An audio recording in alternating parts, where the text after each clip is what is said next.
Eux aussi sont exaspérés par les coupes budgétaires et notamment par ce tarif unique imposé par la CNAM. À partir du 1er novembre, la nouvelle convention sur les transports médicaux inquiète les taxis. Leur chiffre d'affaires pourrait s'effondrer, surtout dans les zones rurales comme la Haute-Marne, où 240 chauffeurs conventionnés sont concernés. Geoffrey Tridon, Marie-Galante Fontan. 6h10, la journée commence tôt pour ce chauffeur de taxi avec une première course bien particulière. Une cliente qui va en dialyse. C'est ce qu'on appelle dans notre jargon le TAP, transport assis professionnalisé. C'est du transport médicalisé.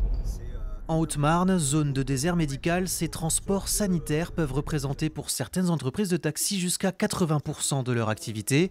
La future proposition tarifaire de l'assurance maladie pourrait être lourde de conséquences. Toutes les courses qui vont être, on va dire, en dessous de 50 km ne seront plus rentables. Donc moi aujourd'hui je ne fais pas une course qui fait 50 km. Des petites courses comme ça j'en fais tout au long de la journée. Je ne sais pas comment on va faire.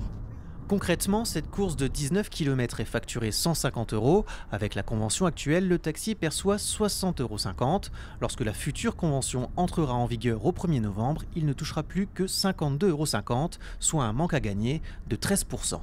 Sur le prix du kilomètre, ça ne sera plus la même chose. On va perdre de l'argent. On nous fait perdre de l'argent sur le temps d'attente. Ouais, l'avenir, c'est...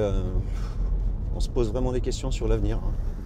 Selon les syndicats, en plus d'accentuer les disparités entre les métropoles et les campagnes, la nouvelle convention compromet la rentabilité des taxis. On a 4 tarifs communs en taxi. Un tarif aller avec retour à vide.